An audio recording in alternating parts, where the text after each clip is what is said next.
सभी को नमस्कार। पिछले लेक्चर में हमने मानव भूगोल का परिचय एवं मानव भूगोल की कुछ विद्वानों द्वारा, भूगोलवेत्ताओं द्वारा जो परिभाषाएं दी गई हैं उन पर चर्चा की थी। आज हम पुनः कुछ अन्य विद्वानों द्वारा दी गई परिभाषाओं एवं मानव भूगोल के विषय क्षेत्र, इस विषय पर चर्चा करेंगे। जैसा मैंने पूर्व में बताया, 19वीं शताब्दी से पहले तक भूगोल यानी पृथ्वी तल का वर्णन इस रूप में ही जाना जाता था और उसकी सामान्य परिभाषा जियो प्लस ग्राफी यानी पृथ्वी के वर्णन के रूप में ही ज़्यादा प्रचलित थी। लेकिन धीरे धीरे जिस प्रकार से परिवर्तन होता गया, विकास होता गया, उसके पश्चात भौतिक पर्यावरण के साथ साथ मानव और भौतिक पर्यावरण के अंतर संबंधों के अध्ययन पर जोर दिया जाने लगा और यही आगे चल कर के मानव भूगोल की विषय वस्तु बना। अर्थात प्रकृति और मानव के अंतर संबंधों की व्याख्या होने लगी और इस प्रकार से मानव भूगोल अस्तित्व में आया।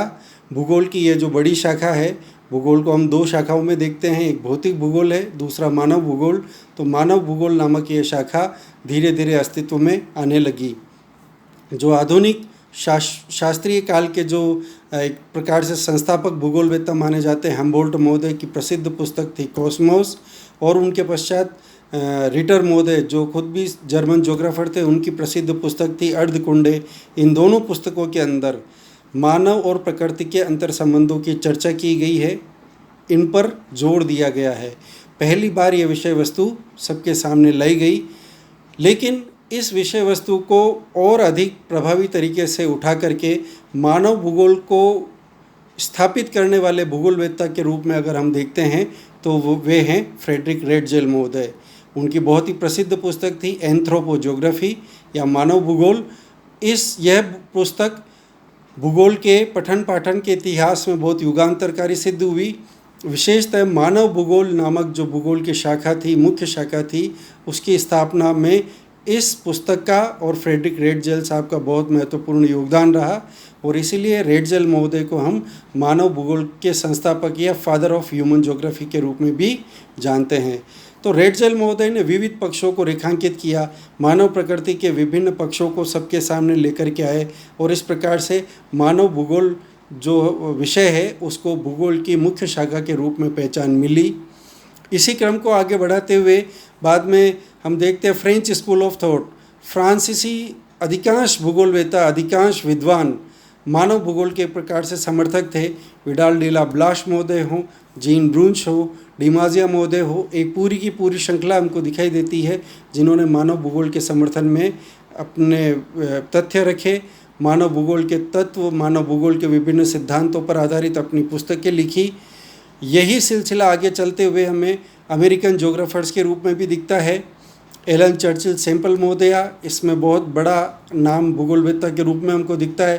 कार्ल ओसावर जो आगे चल कर के कल्चरल ज्योग्राफी के संस्थापक या फादर ऑफ कल्चरल ज्योग्राफी के रूप में जाने जाते हैं, उन्होंने इसको आगे बढ़ाया। ऑस्ट्रेलियन ज्योग्राफर ग्रिफिथ टेलर महोदय ने इसको आगे बढ़ाया और एक प्रकार से धीरे धीरे मानव और प्रकृति के अंतर संबंधों पर चर्चा को और इस विषय के अध्ययन को, पठन पाठन को पूरे विश्व में एक प्रकार से स्थान मिलने लगा। जैसा मैंने पहले कहा, रेटजेल महोदय इसके संस्थापक थे। ब्लाश महोदय ने भी मानव भूगोल पर अपनी बात रखी और उनकी मानव भूगोल के सिद्धांत विषय पर जो उनकी पुस्तक लिखी हुई है वो काफ़ी लोकप्रिय हुई। उन्होंने भी मानव भूगोल की परिभाषा देते हुए कहा, प्रकृति को नियंत्रित करने वाले नियमों एवं पृथ्वी पर निवास करने वाले विभिन्न जीवधारियों के पारस्परिक संबंधों का विश्लेषणात्मक ज्ञान ही मानव भूगोल है। अर्थात जो प्रकृति को निर्धारित करने वाले नियम हैं और इसी प्रकार से जो यहाँ पे निवास करने वाले जीवधारी और उनमें भी मुख्यतया मानव, इन दोनों के अंतर संबंधों का विश्लेषणात्मक ज्ञान, यही मानव भूगोल की विषय वस्तु है, ऐसा ब्लाश महोदय ने अपनी परिभाषा में कहा था। हंटिंगटन महोदय ने भी इसी परिभाषा को, इसी बात को आगे बढ़ाते हुए कहा, भौगोलिक वातावरण या भौगोलिक पर्यावरण और मानव के क्रियाकलाप का, मानव के अंतर संबंधों के वितरण एवं प्रकृति, इन दोनों के बीच जो अंतर संबंध है उसकी प्रकृति का जो अध्ययन है वही मानव भूगोल की विषय वस्तु है। इस प्रकार की परिभाषा एल्सवर्थ हंटिंगटन महोदय ने दी। सैंपल महोदया की परिभाषा पर कल हमने चर्चा की थी, एक बार फिर मैं रिपीट करता हूँ। Geography is the study of changing relationship between unstable earth and unresting man. अस्थिर पृथ्वी और अविराम मानव के परिवर्तनशील संबंधों का अध्ययन ही भूगोल है। यानी इससे पहले तक जहाँ केवल भौतिक भूगोल मुख्य तौर पर स्थापित था, जहाँ केवल प्राकृतिक वातावरण की बात हो रही थी, वहीं अब अस्थिर पृथ्वी और अविराम मानव भी केंद्र बिंदु में आया। और इस प्रकार से, और चूंकि एक तरफ अस्थायी पृथ्वी है, एक तरफ अस्थिर अविराम मानव है, इन दोनों के बीच के संबंध भी स्थायी नहीं हो सकते। वो संबंध भी कैसे होंगे? वो संबंध भी परिवर्तनशील होंगे। इसलिए सैंपल महोदया ने कहा geography is the study of changing relationship between unstable earth and unresting man. यानी मानव केंद्र बिंदु में आया सैंपल महोदया की परिभाषा में भी। और 20वीं शताब्दी के बहुत ही महान ज्योग्राफर रिचर्ड हार्टशॉन महोदय की परिभाषा की मैंने पहले भी चर्चा की थी। उन्होंने कहा था geography is concern to provide accurate, orderly and rational description and interpretation of the variable character of earth surface. जो पृथ्वी के क्षेत्रीय विविधता रूपी लक्षण हैं, उनका सही क्रमबद्ध एवं परिमेय वर्णन एवं विश्लेषण ही भूगोल है। स्पष्ट तौर पर उन्होंने इसमें मानव को भी मुख्य तौर पर रेखांकित किया, क्योंकि जो क्षेत्रीय विविधता पूरी पृथ्वी पर विद्यमान है वो भौतिक पर्यावरण के कारण तो है ही, पर मानव ने अपने प्रकृति के साथ जो अनुकूलन और समायोजन के द्वारा जो गतिविधियाँ की, उनके कारण से भूदृश्यों में जो व्यापक परिवर्तन हुआ है, उसकी चर्चा भी रिचर्ड हार्टशॉन महोदय ने अपनी परिभाषा में दी थी। इस प्रकार से हम देखते हैं हम्बोल्ट और रिटर महोदय ने अपनी पुस्तकों कॉस्मोस और अर्धकुंडे में जिस बात को प्रारंभ किया, रेडजेल महोदय ने एंथ्रोपोजोग्राफी में उसको बहुत आगे बढ़ाते हुए मानव भूगोल को स्थापित किया। उसके पश्चात Vidal de la Blache, Jean Brunhes, डिमाजिया, Griffith Taylor, Ellsworth Huntington, Ellen Churchill Semple, Carl Sauer, इस प्रकार की लंबी श्रृंखला दिखाई देती है जिन्होंने मानव भूगोल के क्षेत्र में अपना उल्लेखनीय योगदान दिया।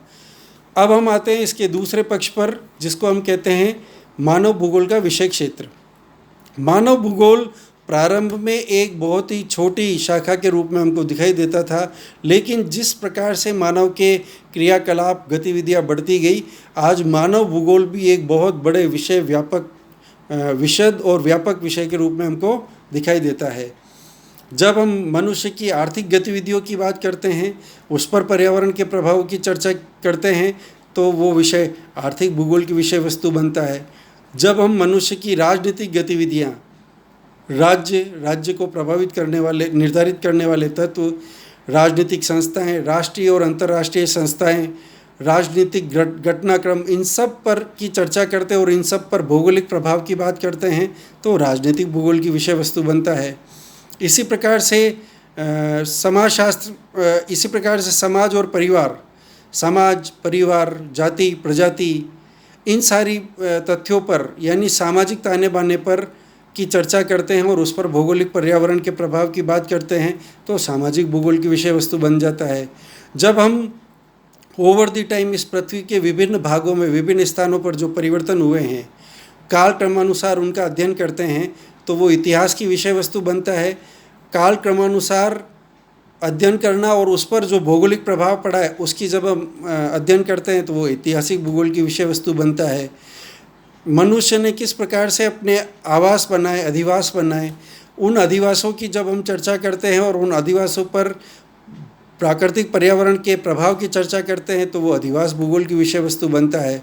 जब नगरों की स्थापना हुई, नगरों का स्वरूप और नगरीकरण तेज़ी से बढ़ने लगा, उस पर भौगोलिक वातावरण का क्या प्रभाव पड़ा, उसकी जब हम चर्चा करते हैं, तो वो नगरीय भूगोल की विषय वस्तु बनता है। इसी प्रकार से एक बहुत महत्वपूर्ण एस्पेक्ट आता है, जब हम मानव भूगोल की बात कर रहे हैं, तो मानव संसाधन, ह्यूमन रिसोर्स, मानव संसाधन यानी जनसंख्या को प्रभावित करने वाले जनसंख्या का वितरण कैसा है, उसके विविध पक्ष यानी वितरण देख सकते हैं हम, उसका घनत्व देख सकते हैं। इन सब पर जो प्राकृतिक पर्यावरण का प्रभाव है, जब हम इसकी चर्चा करते हैं, तो वो पॉपुलेशन ज्योग्राफी यानी जनसंख्या भूगोल की विषय वस्तु बनता है। जब हम इसी प्रकार से आर्थिक भूगोल के अंतर्गत भी अनेक छोटी छोटी शाखाएं हमको दिखाई देती है। जब हम संसाधनों की बात करते हैं तो संसाधन भूगोल, जब हम यातायात पर पड़ने वाले भौगोलिक प्रभाव की बात करते हैं तो यातायात भूगोल की विषय वस्तु बनता है। विपणन भूगोल, पर्यटन भूगोल, ऐसी अनेक शाखाएं, यानी मानव भूगोल जो पहले एक छोटे विषय के रूप में था, वो मानव भूगोल की भी अनेक शाखाएं हमको दिखाई देती है और उन शाखाओं की भी उप शाखाएं, यानी मानव भूगोल की एक शाखा है आर्थिक भूगोल। आर्थिक भूगोल की विभिन्न उप शाखाओं के रूप में हम संसाधन भूगोल, औद्योगिक भूगोल, यातायात भूगोल, पर्यटन भूगोल, विपणन भूगोल, इन सबको देखते हैं।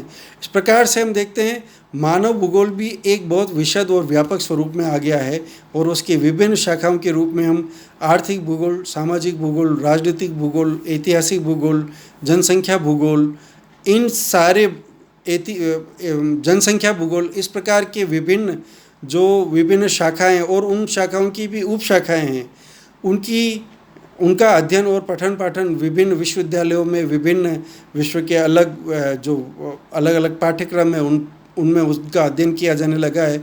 और इस तरीके से मानव भूगोल अब सीमित अर्थ में न रह करके मानव भूगोल का भी विषय क्षेत्र बहुत व्यापक बन गया है। तो इस प्रकार से आज हमने मानव भूगोल की कुछ अन्य और परिभाषाएं और मानव भूगोल का विषय क्षेत्र उस पर चर्चा की है। कल हम इन मानव भूगोल के अन्य सामाजिक विज्ञानों से, यानी आर्थिक भूगोल का अर्थशास्त्र से, सामाजिक भूगोल का समाजशास्त्र से, राजनीतिक भूगोल का राजनीति विज्ञान से, जनसंख्या भूगोल का डेमोग्राफी या पॉपुलेशन साइंसेस से, इसी प्रकार से ऐतिहासिक भूगोल का हिस्ट्री से, कल्चरल ज्योग्राफी का